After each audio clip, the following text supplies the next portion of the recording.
السلام عليكم ورحمة الله وبركاته. الحمد لله وكفى وسلام على عباده الذين اصطفى. الحمد لله الذي وحده والصلاة والسلام على من لا نبي بعده. وبشانه قال جل وعلا: إن الله وملائكته يصلون على النبي يا أيها الذين آمنوا صلوا عليه وسلموا تسليما. اللهم صل على محمد وعلى آل محمد كما صليت على إبراهيم وعلى آل إبراهيم إنك حميد مجيد. اللهم بارك على محمد وعلى آل محمد كما باركت على إبراهيم وعلى آل إبراهيم إنك حميد مجيد. أما بعد فقد قال جل وعلا: إنك لعلى خلق عظيم. الحمد لله আল্লাহ তাবারাক ওয়া তাআলা বড় মেহেরবানি যে আল্লাহ রাব্বুল ইজ্জত সফর মাসের আখেরি জুমার নামাজে আমাদেরকে আল্লাহর ঘর মসজিদে আসার তৌফিক দান করেছে, বলুন আলহামদুলিল্লাহ। যদি আগামী রবিবার চাঁদ দেখা যায় তাহলে সোমবার থেকে পহেলা রবিউল আউয়াল আরম্ভ হবে, আলহামদুলিল্লাহ। আমাদের সামনে একটি মহান মাস, যে মাসে আল্লাহ রাব্বুল আলামিন সৃষ্টির রহমত, সমগ্র জগতের রহমত, নবিকুল শিরোমণি সাইয়্যিদুল আউলিয়া, সাইয়্যিদুল ইমাম ওয়াল মুরসালিন, সাইয়্যিদুল আম্বিয়া ওয়াল মুরসালিন, রাহমাতুল লিল আলামিন মুহাম্মাদুর রাসূলুল্লাহ সাল্লাল্লাহু আলাইহি ওয়াসাল্লামকে আমাদের মাঝে পাঠিয়েছেন। অনেকেই বলে থাকেন যে হুজুর, রবিউল আউয়াল মাসে আমাদের কি করণীয়, বা এই মাসে কোনো বিশেষ ইবাদত আছে কি নাই। কোরআন ও হাদিসের দৃষ্টিতে রবিউল আউয়াল মাসের বিশেষ কোনো ইবাদত নেই, কিন্তু যেহেতু এই মাস রাসূলুল্লাহ সাল্লাল্লাহু আলাইহি ওয়াসাল্লামের জন্মের মাস এবং এই মাসে হুজুর সাল্লাল্লাহু আলাইহি ওয়াসাল্লামের ইন্তেকালও হয়েছে, সঙ্গত কারণেই এই মাসের সাথে মুমিনদের একটা অন্তরের সম্পর্ক থাকে। সুবহানাল্লাহ। এই মাসের নামটাও বড় চমৎকার। রবি শব্দের অর্থ হলো মৌসুম, আর আউয়াল অর্থাৎ প্রথম। আরবের দেশে, আরব ভূখণ্ডে যখন প্রথম খেজুর কাটার মৌসুম শুরু হয় সেটাকে বলে রবিউল আউয়াল। সুবহানাল্লাহ। আরবরা রবিউল আউয়াল মাসে প্রথম ফসল একবার কাটে, আবার রবিয়া সানি দ্বিতীয় মৌসুম। বিভিন্ন কারণে রবিউল আউয়াল এটা আরব ভূখণ্ডে তাদের শস্য এবং খেজুর, যব, গম এগুলোর প্রথম মৌসুম হলো রবিউল আউয়াল। দুনিয়াতে যেমন ফসলাদির মৌসুম রবিউল আউয়ালে শুরু হয়, মুমিনদের, ইমানদারদের, আল্লাহওয়ালাদের অন্তরের মহব্বতের মৌসুম রবিউল আউয়ালে শুরু হয়। সুবহানাল্লাহ। এজন্য এই রবিউল আউয়াল তো অবশ্যই রবিউল আউয়াল ছাড়াও বেশি বেশি দরুদ শরীফের আমল করা উচিত। এবং এই রবিউল আউয়ালকে কেন্দ্র করে হুজুর সাল্লাল্লাহু আলাইহি ওয়াসাল্লামের জীবনী, সিরাত, নবী সাল্লাল্লাহু আলাইহি ওয়াসাল্লামের সঙ্গে যার সম্পর্ক হয় নাই তার ঈমান নাই। লা ইউমিনু আহাদুকুম হাত্তা আকুনা আহাব্বা ইলাইহি মিন ওয়ালিদিহি ওয়া ওয়ালাদিহি ওয়ান নাসি আজমাইন। বুখারী শরীফের হাদিস, নবী সাল্লাল্লাহু আলাইহি ওয়াসাল্লাম বলেন, লা ইউমিনু আহাদুকুম, তোমাদের ভিতরে কেউই ঈমানদার হতে পারবে না, লা ইউমিনু আহাদুকুম হাত্তা আকুনা আহাব্বা ইলাইহি, যতক্ষণ না আমি মুহাম্মদ সাল্লাল্লাহু আলাইহি সাল্লাম তোমাদের কাছে সবচেয়ে প্রিয় হব, মিন ওয়ালিদিহি, তার পিতার চাইতে, ওয়া ওয়ালাদিহি, তার সন্তানের চাইতে, ওয়ান নাসি আজমাইন, পৃথিবীর সমস্ত মানুষের চাইতে আমি মুহাম্মদকে যদি তোমরা ভালো না বাসো তাহলে তোমরা ঈমানদার হতে পারবে না। সুবহানাল্লাহ। এজন্য আমাদের অন্তরে বহু রকমের ভালোবাসা বিরাজ করে। স্ত্রীর প্রতি ভালোবাসা, সন্তানের প্রতি ভালোবাসা, পরনারীর প্রতি ভালোবাসা, সৌন্দর্যের প্রতি ভালোবাসা, সম্পদের প্রতি ভালোবাসা, আভিজাত্যের প্রতি ভালোবাসা, ক্ষমতার প্রতি ভালোবাসা, বিত্ত বৈভবের প্রতি ভালোবাসা, সৌন্দর্যের ভালোবাসা, সমস্ত ভালোবাসার যত উপকরণ হতে পারে রব্বুল আলামিন মুহাম্মদ সাল্লাল্লাহু আলাইহি সাল্লামের ভিতরে এমন কিছু উপকরণ দান করেছেন, এমন কিছু বৈশিষ্ট্য দান করেছেন যা মুহাম্মদ সাল্লাল্লাহু আলাইহি সাল্লাম পৃথিবীর সবচেয়ে অধিক ভালোবাসার যোগ্য রূপে বিবেচিত হয়েছে। সুবহানাল্লাহ। হুজুর সাল্লাল্লাহু আলাইহি সাল্লামের প্রতি দরুদ শরীফ পাঠ করা, এটা মুমিনের ঈমানের ভালোবাসার বীজ। আজকে আমি কিছু আমলের কথা বলতে চাই, যাতে করে আল্লাহ রাব্বুল আলামিন এই আমলগুলো আমাকেও করার তৌফিক দান করে, আপনাদেরকেও দান করে। দরুদ শরীফ পড়ার কিছু নিয়ম, কিছু মুরাকাবা, কিছু ধ্যান, এই বিষয়টা বলতে চাই। মানুষের শরীরে, আভ্যন্তরীণ জগতে, মানুষের শরীরের ভিতরে 6টা জায়গা আছে, 6টা বিষয় রয়েছে লুকায়িত। এই 6টা বিষয়কে লাতায়েফে সিত্তা বলে, 6টি সূক্ষ্ম সূক্ষ্ম বিষয়। একটি বিষয়ের নাম হলো কলব। এটা আমরা সবাই এই কলবের সঙ্গে পরিচিত বা নাম শুনেছি। আরেকটি হলো রূহ, যা আমাদের আত্মা, জীবনী শক্তি। আরেকটি হলো নফস, আরেকটি হলো সির, আরেকটি হলো খফি, আরেকটি হলো আকফা। আমি আপনাদেরকে একটি মুরাকাবার দিকে নিয়ে যেতে চাই, ধ্যানের দিকে। বুদ্ধিবৃত্তিক আলোচনা বহু শুনেছি আমরা, বই খাতার আলোচনা এবং গবেষণামূলক আলোচনা বহু শুনেছি। মনে চাইল যে রবিউল আউয়াল মাসের সামনে এই কথাটা আলোচনা করে দিই। মানুষের শরীরে 6টি স্থান রয়েছে, 6টি জায়গা রয়েছে।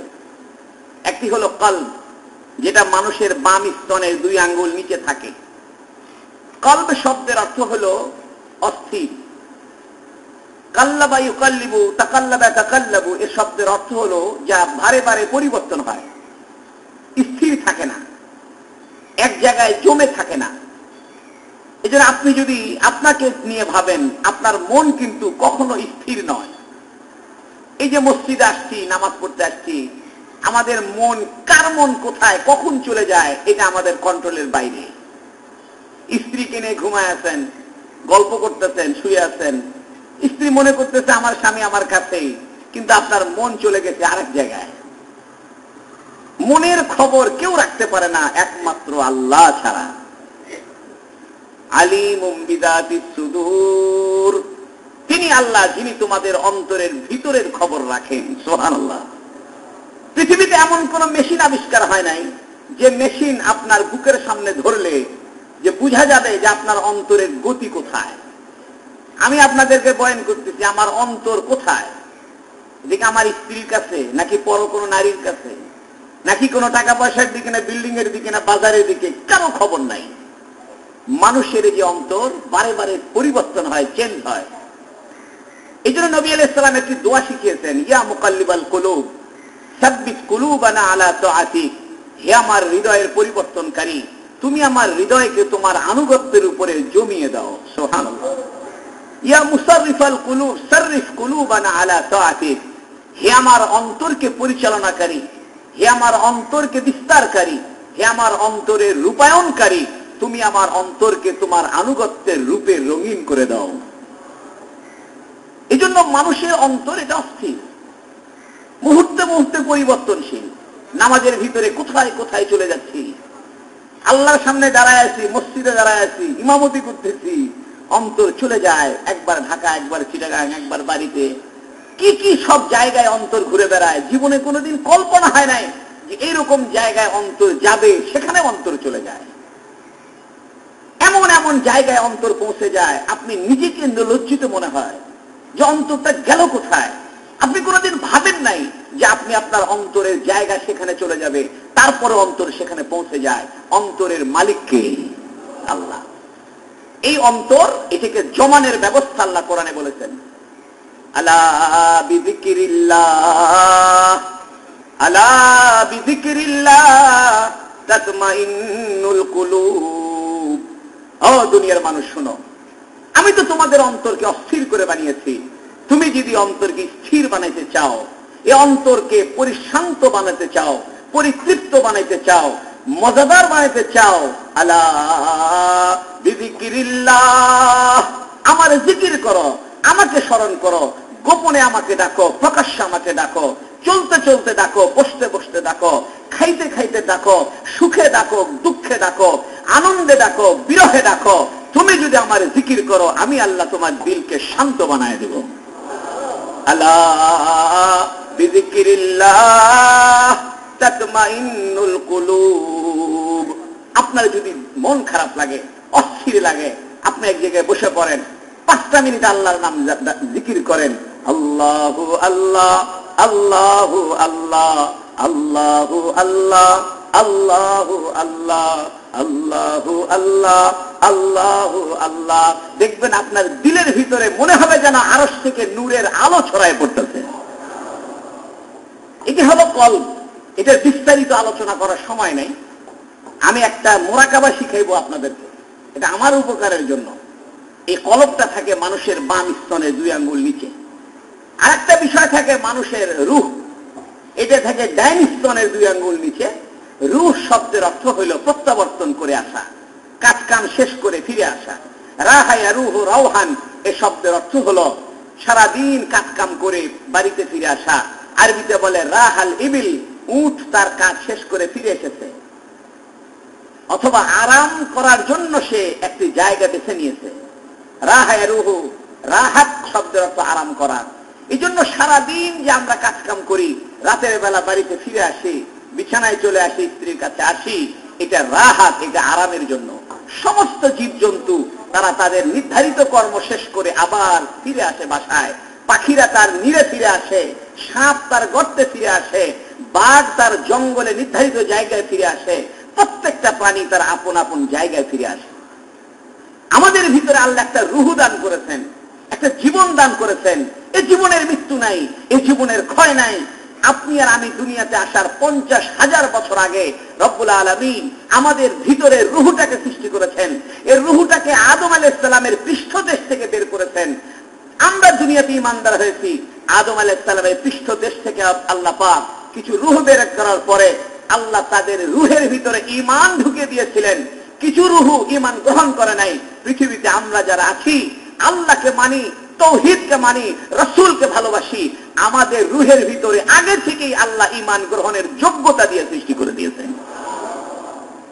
আমরা পৃথিবীতে কিছুদিনের জন্য আছি, কাজ কাম শেষ হয়ে যাবে, এ রঙ্গমঞ্চ খতম হয়ে যাবে, এ রোমাঞ্চের জগৎ শেষ হয়ে যাবে, এই ভেলকিবাজির জগৎ খতম হয়ে যাবে, এ ফানুস উড়ে যাবে। আমি আর আপনি আমার রবের কাছে ফিরে যাব। ইয়া আইয়াতুহান নাফসুল মুতমাইন্নাহ, ইয়া আইয়াতুহান নাফসুল মুতমাইন্নাহ ইরজিই ইলা রাব্বিকি রাদিয়াতাম মারদিয়া। হে আমার প্রশান্ত হৃদয়ের বান্দা, ইরজিই, ফিরে আসো, ইলা রাব্বিকি, তুমি তোমার রবের কাছে ফিরে আসো, রাদিয়াতান, তুমিও খুশি, মারদিয়া, আমিও তোমার উপরে খুশি। ফাদখুলি ফি ইবাদি, তুমি আমার বান্দা হয়ে যাও, তুমি আমার গোলাম হয়ে যাও। ফাদখুলি ফি ইবাদি ওয়াদখুলি জান্নাতি, তুমি আমার জান্নাতে ঢুকে যাও। এই যে নফস, এই যে কলব, এটা হলো অস্থির। রূহ হইল নির্ধারিত সময়ে ফিরে যাওয়া। আমি আর আপনি যতই চেষ্টা করি থাকতে পারবো না, চলে যেতে হবে। আইনামা তাকুনু ইউদরিকুমুল মাউত, তুমি যেখানেই থাকো মৃত্যু তোমাকে ধরবে। ইযা জাআ আজালুহুম লা ইস্তাখিরুনা সাআতাও ওয়া লা ইস্তাকদিমুন। তুমি যেখানেই থাকো না কেন, মৃত্যু তোমার যখন হবে, একটু আগেও হবে না, পিছেও হবে না। কুল্লু নাফসিন যায়িকাতুল মাউত, প্রত্যেক প্রাণকে মৃত্যুর স্বাদ গ্রহণ করতে হবে, বাঁচতে পারবে না কেউ। ইয়া মাশারাল জিন্নি ওয়াল ইনসি, হে জিন আর ইনসান, ইন ইসতাতাতুম, যদি তোমরা সক্ষম হও, আন তানফুযু, থেকে চলে যাও, মিন আকতারিস সামাওয়াতি ওয়াল আরদ, আসমান জমিনের সীমানা থেকে, ফানফুযু, যাও দেখি, লা তানফুযুনা ইল্লা বিসুলতান, আমার হুকুম ছাড়া, আমার অনুমতি ছাড়া, আমার ছাড়পত্র ছাড়া যাইতে পারবা না। সুবহানাল্লাহ। যাইবে কোথায়? আসমান আল্লাহর, জমিন আল্লাহর, আল্লাহর সীমানার, সৃষ্টির সীমানার বাইরে যাওয়ার কোনো উপায় নাই। এটা হলো রূহ। মানুষের ঠিক নাভি বরাবর একটা জায়গা থাকে, এটার নাম নফস। নফস শব্দের অর্থ নাফাসা ইয়ানফুসু নুফুসান, এই শব্দের অর্থ শ্বাস প্রশ্বাস গ্রহণ করা। এই জন্য আমরা যে শ্বাস প্রশ্বাস গ্রহণ করি এটাকে নফস বলে। আর শ্বাস প্রশ্বাস গ্রহণ করি বিধায় আমরা বেঁচে আছি, এই জন্য ব্যক্তিকেও নফস বলে। এবং নফস এটা একটা ব্যাপক শব্দ, এটার ব্যাখ্যা দেওয়ার সময় নাই। নফসের ভিতরে শ্বাস প্রশ্বাসের অর্থ নিহিত, নফসের ভিতরে জীবন শব্দে নিহিত, এই জন্য ব্যক্তিকেও নফস বলে। কুল্লু নাফসিন যায়িকাতুল মাউত, প্রত্যেক শ্বাস প্রশ্বাস গ্রহণকারী প্রাণী মৃত্যুর স্বাদ গ্রহণ করবে, অর্থাৎ মৃত্যু হয়ে গেলে আর শ্বাস প্রশ্বাস নেওয়ার কোনো সুযোগ নাই। এই নফসটা, এই নফস এটাকে কি বলবো, এটা কি কামের অর্থে ব্যবহার হয়, অর্থাৎ এটা মানুষের কামনা শক্তির অর্থে ব্যবহার হয়। এই জন্য নফসটাকে আল্লাহ রেখেছেন নাভির নিচে। নাভির নিচের অংশ এটা হলো মানুষের যৌনতার জায়গা। ঠিক নফসটা থাকে মানুষের নাভির এখানে। এর নফস আবার তিন প্রকার। একটা হলো নফসে আম্মারা, আমর শব্দের অর্থ নির্দেশ করা। যে নফস মানুষকে গুনাহের নির্দেশ করে তাকে আম্মারা বলে। প্রত্যেকটা মানুষের ভিতরে গুনাহের দিকে ধাবিত হওয়া, গুনাহ করার একটা প্রচন্ড আগ্রহ বিরাজ করে, এটা আল্লাহ সৃষ্টি করে দিয়েছেন। এরপরে যখন মানুষ গুনাহ করার পরে লজ্জিত হয়, এমন এমন গুনাহ মানুষের দ্বারা হয়ে যায়, তখন মানুষ নিজেকে বড় প্রবোধ দিতে থাকে, নিজেকে বড় লাঞ্ছনা দিতে থাকে। এটা কি করলা তুমি, এ কাজ তো তোমার ঠিক হলো না। মানুষের ভিতরে যে এই অনুশোচনা জাগ্রত হয়, এটিকে বলে নফসে লাওয়ামা। লাউম শব্দের অর্থ গালি দেওয়া। লামা ইয়ালুমু লাউমান, লাওয়ামুন এ শব্দের অর্থ অধিক গালি দেয়। এই জন্য মানুষ নিজে নিজেকে ধিক্কার দেয়। এই জন্য আদম আলাইহিস সালাম বলেছেন, রব্বানা যালামনা আনফুসানা, হে আমার রব, আমি তো আমার নফসের উপর জুলুম করে ফেললাম। এটা নফসে লাওয়ামা। রব্বানা যালামনা আনফুসানা ওয়া ইল্লাম তাগফির লানা ওয়া তারহামনা লানাকুনান্না মিনাল খাসিরিন, আপনি যদি আমাকে ক্ষমা না করে দেন, লানাকুনান্না মিনাল খাসিরিন, আমি তো ধ্বংস হয়ে যাব, আমি তো ক্ষতিগ্রস্ত হয়ে যাব। আদম আলাইহিস সালাম বলতেছেন, রব্বানা যালামনা আনফুসানা, আমি আমার নফসের উপর জুলুম করেছি। এ কথা বলে নাই যে আমি আমার জানের উপর জুলুম করেছি, তা বলে নাই। বলতেছে আমি আমার কাম শক্তির উপরে জুলুম করেছি, আমি আমার আত্মার উপরে জুলুম করেছি, আমার মনোজগতের চাহিদার উপরে জুলুম করেছি।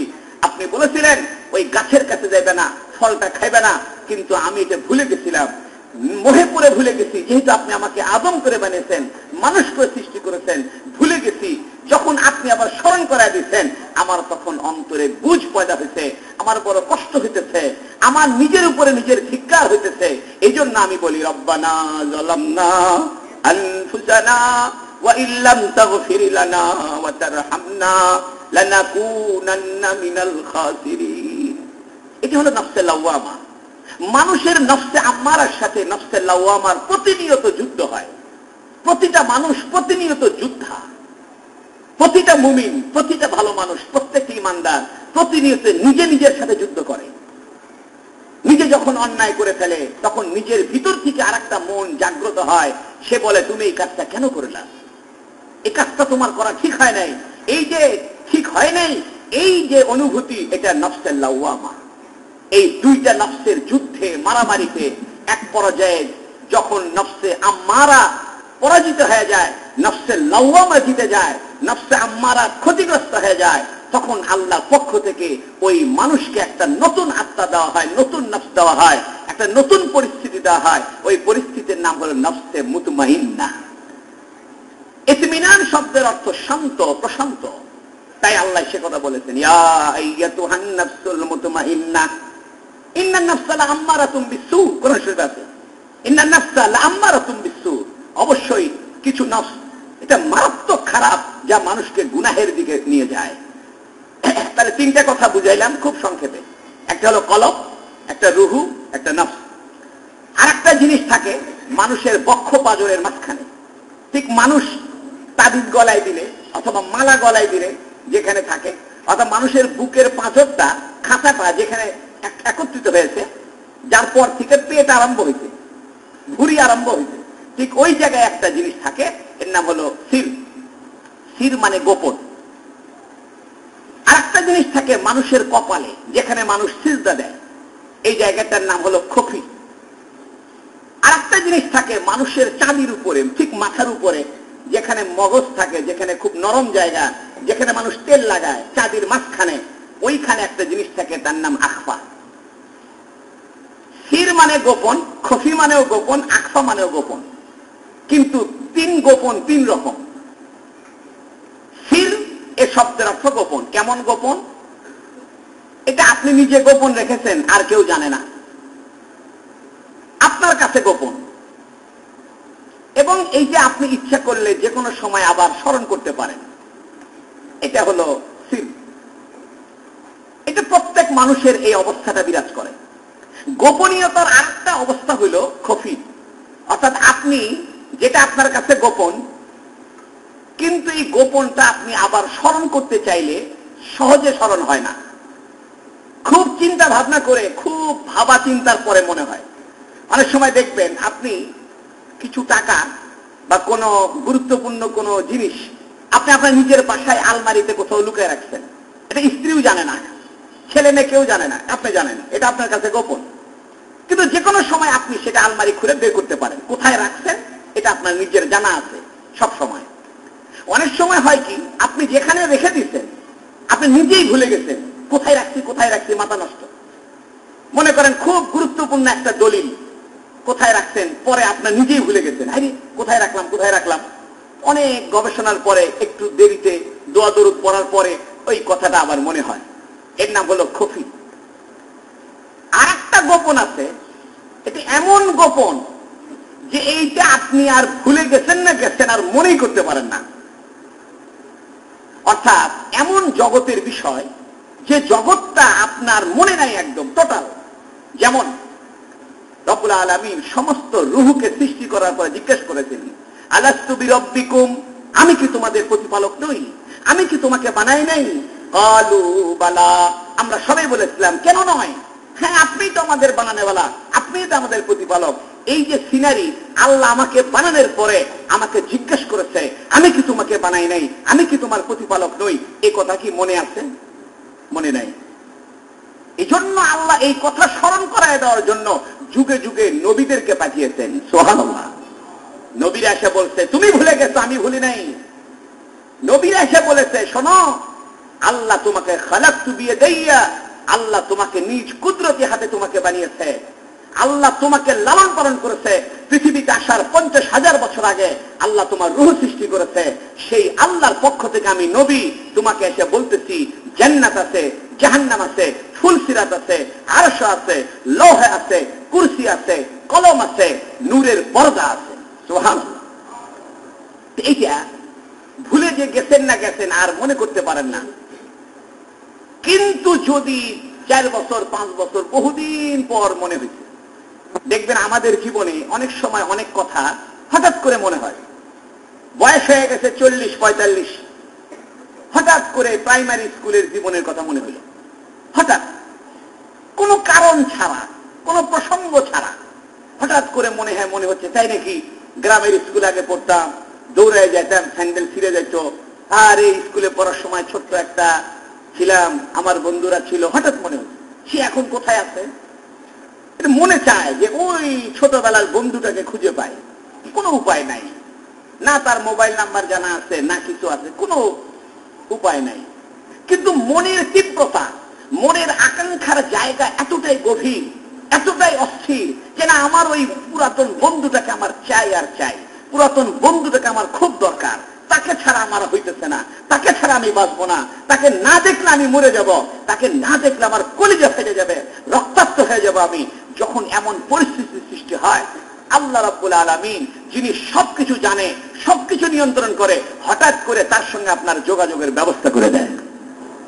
হঠাৎ করে একজন বলে, তো এক সময় স্কুলে পড়তাম, ওই ছোটবেলায় একজন, তোমার তার মনে আছে? কত আমি তো তাকেই খুঁজতেছি। ধরো তার নাম, মোবাইল নাম্বার দাও, কথা বলো।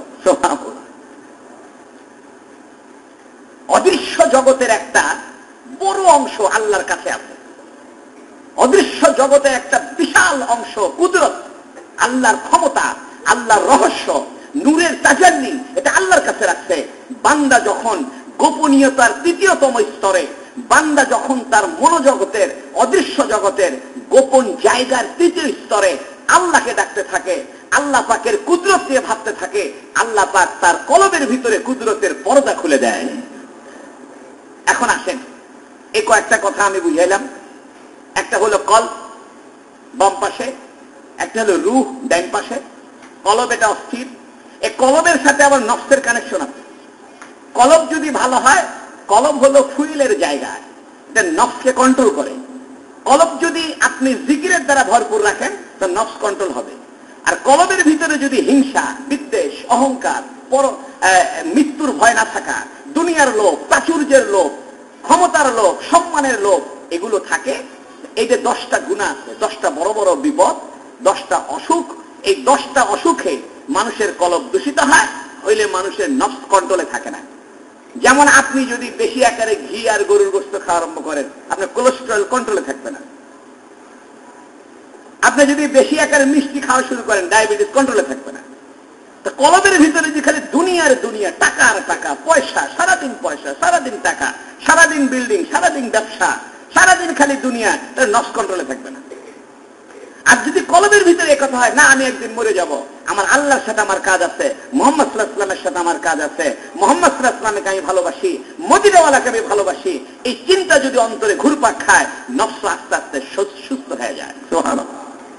এই জন্য আপনি নফসকে কন্ট্রোল করতে পারবেন না যতক্ষণ আপনার কলবের ভিতরে জিকির না ঢুকবে, যতক্ষণ কলবের ভিতরে আপনার মুরাকাবা না ঢুকবে, কলবের ভিতরে আপনার ধ্যান না ঢুকবে, চিন্তা জগতের একাগ্রতা না ঢুকবে। যখন চিন্তা জগৎ কন্ট্রোল হবে, আল্লাহ আপনার নফসকে কন্ট্রোল বানায় দিবে। এখন আসেন, সামনে রবিউল আউয়াল আসতেছে, আমরা হুজুর সাল্লাল্লাহু আলাইহি সাল্লামের একটা মুরাকাবা শিখায় দিই। সেটি হলো কি? 3টা বিষয়। একটা বিষয় হলো ময়লা হয়ে যাওয়া। আমাদের কাপড় যদি ময়লা হয়ে যায়, তাহলে আমরা কাপড়ের উপরে সাবান লাগাই। যে কোনো জিনিস ময়লা হইলে এটা সাবান দিয়ে ধুইতে হয়। ইস্তেগফার হইলো এটা সাবানের মতো। যদি গুনাহ হয়ে যায়, তাহলে ইস্তেগফার করলে এটা সাবানের মতো পরিষ্কার হয়ে যায়। কাপড়ে যেমন ময়লা লাগে, মানুষের কলবের ভিতরে ময়লা লাগে। এই ময়লাটা বড় বড় 10টা ময়লা, আর কিছু ছোটখাটো ময়লা আছে, চোখের গুনাহ, কথার গুনাহ, চিন্তার গুনাহ। চিন্তার গুনাহ আপনি ঠেকাইতে পারবেন না যদি কলবের ভিতরে আল্লাহর জিকিরের নূর না ঢোকে। সাবান দিয়ে যেমন কাপড় পরিষ্কার হয়ে যায়, এরপরে মানুষের কাজ কি? আতর লাগানো। একটা দুর্গন্ধ কাপড়, যে কাপড়টা ময়লা, এই ময়লা কাপড়ে কি আপনি আতর লাগাইতে পারবেন? আতর লাগা লাভ নাই। যদি আপনি কাপড়ে আতর লাগাইতে চান, তাহলে কাপড়টাকে ধুইতে হবে।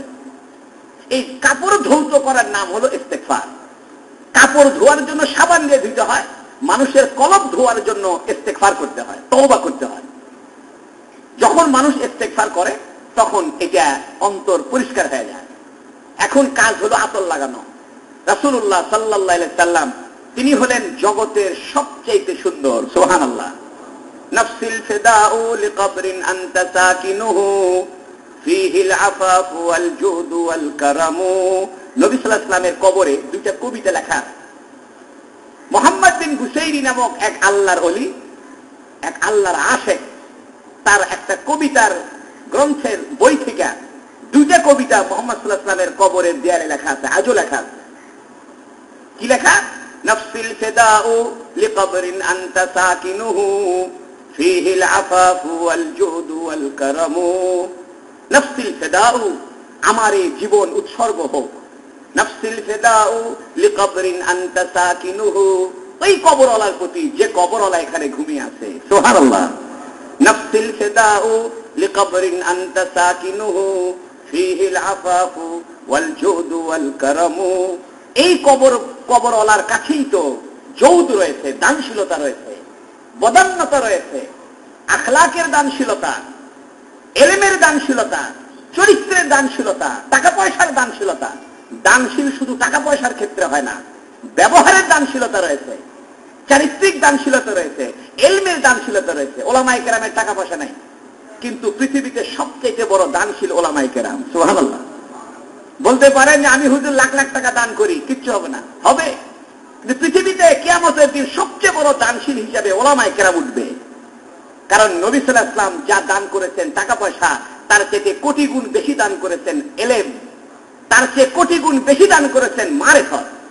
এই জন্য একজন হুজুর, একজন আলেম, সে গরিব হতে পারে, কিন্তু সে যে মাদ্রাসায় হাদিস পড়াইলো, কোরআন শিখাইলো, হাফেজ বানাইলো, মানুষকে ইসলামের কথা শিখাইলো, কিয়ামতের দিন সবচেয়ে বড় দানশীলের কাতারে ওই আলেমটাই দাঁড়াবে। আল্লাহ কবে দিয়ে টাকা পয়সা তুমি দান করছো, টাকা পয়সা দিদি আমি। টাকা পয়সা তো কাফেররা দান করে, মুসলমানরা যা দান না করে তার সাথে কাফেররা দান বেশি করে। ইউনিসেফ গোটা ওয়ার্ল্ডে কোটি কোটি ডলার দান করতেছে। লাইট হাউস আন্তর্জাতিক এনজিও, ওরা কোটি কোটি ডলার দান করতেছে। মুসলমানরা এত দান করতে পারে না। দানশীলতা, সবচেয়ে বড় দানশীলতা হলো আল্লাহর প্রেমের দানশীলতা, এলমের দানশীলতা, মুহাম্মদ সাল্লাল্লাহু আলাইহি ওয়াসাল্লামের মুহাব্বতের দানশীলতা, কোরআন হাদিসের দানশীলতা। নাফসিল ফিদাউ লিকবরিন আনতা সাকিনুহু ফীহিল আফাফু ওয়াল জুদু ওয়াল কারামু। এই কবরওয়ালার কাছেই তো দানশীলতা, জৌদু ওয়াল কারামু, এবং সুন্দর চরিত্র মাধুরী। ফি জৌদু ওয়াল কারামু ওয়াল আফাফু, এবং তার কাছে রয়েছে ক্ষমাশীলতা। হুয়াল হাবিবুল্লাযী তুরজা শাফাআতুহু, তিনি তো ওই আমার প্রিয় যার কাছেই তো সুপারিশ কামনা করা হবে। হুয়াল হাবিবুল্লাযী তুরজা শাফাআতুহু লিকুল্লি হাওলিন মিনাল আহওয়ালি মুকতাহিমি। ঘন অন্ধকারের বিপদ যখন ছেয়ে আসবে কিয়ামতের দিন, কঠিন বিপদ যখন কিয়ামতের দিন হবে, তখন তো সেই ব্যক্তির কাছেই আমার সুপারিশ নিতে হবে। সুবহানাল্লাহ। এবার আসুন, আপনি 3 বার ইস্তেগফার পড়েন বা 7 বার ইস্তেগফার পড়েন, আর মনে মনে চিন্তা করেন যে আমার অন্তর ধুয়ে গেল, আমার মনের ভিতরে যত গুনাহের কালিমা সব ধুয়ে গেল। সাবান দিয়ে যেমন কাপড় ধুয়ে যায়, বৃষ্টির পানিতে যেমন চাল পরিষ্কার হয়ে যায়, বৃষ্টির পানিতে যেমন রাস্তা পরিষ্কার হয়ে যায়, আমার অন্তরে ইস্তেগফারের কারণে, আস্তাগফিরুল্লাহ রব্বি মিন কুল্লি যামবিন ওয়া আতুবু ইলাইহি, এই ইস্তেগফারের কারণে আমার অন্তর ধুয়ে গেল, পরিষ্কার হয়ে গেল। এরপরে আপনি দরুদ শরীফ পড়েন, আর মনে মনে চিন্তা করেন যে মুহাম্মদ সাল্লাল্লাহু আলাইহি ওয়াসাল্লাম যে মাটিতে লাগানো আছে, সে মাটিটা সুগন্ধ। সুবহানাল্লাহ। আপনি কি জানেন মুহাম্মদ সাল্লাল্লাহু আলাইহি ওয়াসাল্লামের গায়ের ঘামগুলো ছিল সুগন্ধ? নবী সাল্লাল্লাহু আলাইহি ওয়াসাল্লাম যে রাস্তা দিয়ে যাইতেন, কাফেররা বুঝতো এই রাস্তা দিয়ে মুহাম্মদ গেছে, জিজ্ঞাসা, আরে মিয়া মুহাম্মদ গেছে বুঝলা কেমনে? দেখো না আতরের ঘ্রাণ এখনো প্রবাহিত হয়। মুহাম্মদ সাল্লাল্লাহু আলাইহি ওয়াসাল্লাম ওযু করতেন, সাহাবায়ে কেরামের ওযুর পানি কারা করে করে নিজের শরীরে মাখতো। মুহাম্মদ সাল্লাল্লাহু আলাইহি ওয়াসাল্লাম থুতু নিক্ষেপ করতেন, বুখারী শরীফে হাদিস আছে। সাহাবায়ে কেরাম থুতুটা হাতে নিয়ে চেহারার মধ্যে ডলে ফেলতো। মুহাম্মদ সাল্লাল্লাহু আলাইহি ওয়াসাল্লাম ঘুমাইতো, তার যে কাপড়টা মুহাম্মদ সাল্লাল্লাহু আলাইহি ওয়াসাল্লাম গায়ে দিত, ওই কাপড়ের ভিতরে আতরের ঘ্রাণ লেগে যেত। সেই মুহাম্মদ সাল্লাল্লাহু আলাইহি ওয়াসাল্লামের উপর আপনি যখন দরুদ পড়বেন, আপনার অন্তরে তখন সুগন্ধ সৃষ্টি হবে। সুবহানাল্লাহ। আপনি যখন মুহাম্মদ সাল্লাল্লাহু আলাইহি ওয়াসাল্লামকে ভালোবাসতে শুরু করবেন, মুহাম্মদ সাল্লাল্লাহু আলাইহি ওয়াসাল্লামকে চিন্তা করতে শুরু করবেন, মুহাম্মদ সাল্লাল্লাহু আলাইহি ওয়াসাল্লামের প্রতি দরুদ পড়তে শুরু করবেন, আপনার অন্তরে তখন আস্তে আস্তে সেই মুহাম্মদ সাল্লাল্লাহু আলাইহি ওয়াসাল্লামের সুঘ্রাণ আসতে থাকবে। তখন আপনার অন্তরটা আলোকিত হবে, সুঘ্রাণ হবে। যখন ঘ্রাণ সৃষ্টি হবে, তখন আল্লাহ পাকের নূর আপনার অন্তরে ঢুকবে। এজন্য আসেন, সামনে রবিউল আউয়াল মাস আসতেছে, আমরা খুব ধ্যানের সাথে ইস্তেগফার করব 5-7 বার, সারাটা দিন দরুদ শরীফ পড়ব, মনে মনে চিন্তা করব।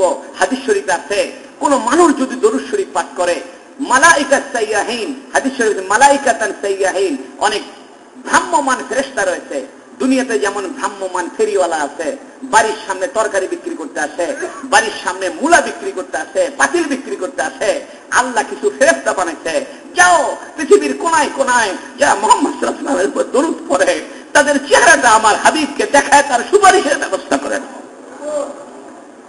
আজকে আধুনিক যুগ, বাড়িতে বসে সব পাওয়া যায়, বাড়িতে বসে ইন্টারনেটে হুকুম করলে বাড়িতে ওষুধ দেওয়া যায়, খাবার দেওয়া যায়, বাড়িতে এসে কাপড় দেওয়া যায়, সব কেনাকাটা ইন্টারনেটে আছে। আল্লাহ পাক মুহাম্মদ সাল্লাল্লাহু আলাইহি ওয়াসাল্লামের সাথে আমাদের যোগাযোগের ব্যবস্থা করছে। তাছাড়া 6000 মাইল দূর থেকে বগুড়া শহর থেকে মদিনাতে যাওয়া সহজ কাজ নয়। আপনি তো মদিনায় যাইতে পারবেন না, অনেক টাকা লাগে। আমরা গরিব মানুষ, আমাদের মদিনা যাওয়ার টাকা নাই, কিন্তু আল্লাহ পাক ফেরিওয়ালা বানাইছে, ফেরেশতা বানাইছে। আল্লাহ কয় তুমি দরুদ পড়ো, আমি ফেরেশতা বানাইছি, ফেরেশতা আমার নবীর কাছে আমার হাবিবের কাছে তোমার পরিচয় জানায় দিবে। মানুষ যখন দরুদ শরীফ পড়ে, হুজুর সাল্লাল্লাহু আলাইহি ওয়াসাল্লামকে ভালোবাসে, তখন সে লোকটার চেহারা নবী সাল্লাল্লাহু আলাইহি ওয়াসাল্লামের সামনে উপস্থিত করা হয়। মানুষ যখন নবীকে সালাম দেয়, তখন এই সালামটা নবীর কাছে পৌঁছানো হয়, নবী সাল্লাল্লাহু আলাইহি ওয়াসাল্লাম ওই সালামের জবাব দান করে। মানুষ যখন হুজুর সাল্লাল্লাহু আলাইহি ওয়াসাল্লামের রওজা পাকের কাছে যায়, নবী সাল্লাল্লাহু আলাইহি ওয়াসাল্লাম তাকে দেখতে পারে।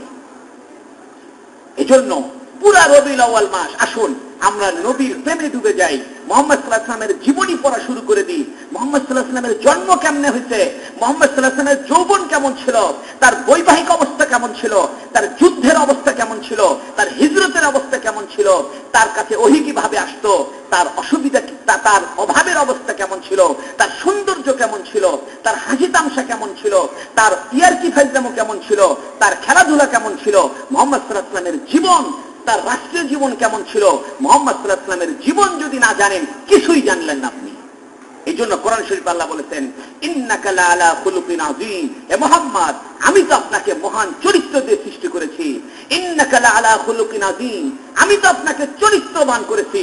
ওয়ামা আরসালনাকা ইল্লা রাহমাতাল লিল আলামিন, আমি তো আপনাকে সমগ্র জগতের রহমত করে বানিয়েছি। মুহাম্মদ সাল্লাল্লাহু আলাইহি ওয়াসাল্লামের সাথে সম্পর্ক করা ছাড়া আল্লাহর রহমত পাওয়ার কোনো উপায় নাই। আল্লাহর নাম রহমান, আল্লাহর নাম রহিম, মুহাম্মদ সাল্লাল্লাহু আলাইহি ওয়াসাল্লামের নাম রহমত।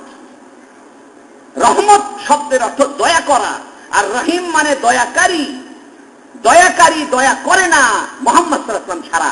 আল্লাহ বুঝায় বান্দা আমার নাম রাখছি রহমান, আমার নাম রাখছি রহিম, অর্থাৎ আমি রহমত করব, তবে আমি আমার নবীর নাম পুরোপুরি রহমত নাম করে দিয়েছি। ওমা আরসালনাকা ইল্লা রাহমাতাল লিল আলামিন, হে নবী আমি তো আপনাকে সমগ্র জগতের রহমত করেছি। কেউ যদি রহমত পাইতে চায় মুহাম্মদ সাল্লাল্লাহু আলাইহি ওয়াসাল্লামের সুন্নতের উপর আমল করো, মুহাম্মদ সাল্লাল্লাহু আলাইহি ওয়াসাল্লামের পোশাকের মতো পোশাক বানাও, মুহাম্মদ সাল্লাল্লাহু আলাইহি ওয়াসাল্লাম যেভাবে খাইতে সেভাবে খাও, মুহাম্মদ সাল্লাল্লাহু আলাইহি ওয়াসাল্লাম যেভাবে জীবন চালাইতে সেভাবে চালাও, যেভাবে নবী আলাইহিস সালাম বাথরুমে গেছেন পোশাক পায়খানা করেছেন সেভাবে করো, মুহাম্মদ সাল্লাল্লাহু আলাইহি ওয়াসাল্লাম যেভাবে বাজারে গেছে সেভাবে করো, মুহাম্মদ সাল্লাল্লাহু আলাইহি ওয়াসাল্লাম মেসওয়াক করে মেসওয়াক করো, মুহাম্মদ সাল্লাল্লাহু আলাইহি ওয়াসাল্লাম যেভাবে ঘুমাইতে সেভাবে ঘুমাও। তুমি যাকে ভালোবাসো তার বাড়ির কাছে যেতে ভালো লাগে, তাকে দেখতে মনে চায়, তার চেহারাটা দেখতে মনে চায়। তোমার কি মুহাম্মদ সাল্লাল্লাহু আলাইহি ওয়াসাল্লামের চেহারা দেখতে মনে চায় না? মুহাম্মদ সাল্লাল্লাহু আলাইহি ওয়াসাল্লামের চেহারা দেখতে যদি মনে চায়, নবী সাল্লাল্লাহু আলাইহি ওয়াসাল্লাম যদি স্বপ্নে দেখতে মনে চায়, দরুদ শরীফ শুরু করে দেন, এবং দরুদ শরীফ যখন পড়বেন তখন শয়তান আপনাকে আক্রমণ করবে, সুন্দরী মেয়েদের চেহারা আপনার সামনে ভেসে উঠবে, আপনার ছোট বাচ্চার চেহারা ভেসে উঠবে, আপনার স্ত্রীর ছবি ভেসে উঠবে, বাপ মায়ের চেহারা ভেসে উঠবে। আপনি বলবেন আমার বাপ মায়ের চাইতে মুহাম্মদকে ভালোবাসি, আমি আমার ছেলের চাইতে আমি মুহাম্মদ সাল্লাল্লাহু আলাইহি ওয়াসাল্লামকে ভালোবাসি, আমি মুহাম্মদ সাল্লাল্লাহু আলাইহি ওয়াসাল্লামকে দেখতে চাই, আমি আমার মৃত বাপকে দেখতে চাই না, আমার মায়ের চেহারা আমি দেখতে চাই না, আমি মুহাম্মদ সাল্লাল্লাহু আলাইহি ওয়াসাল্লামের চেহারা দেখতে চাই।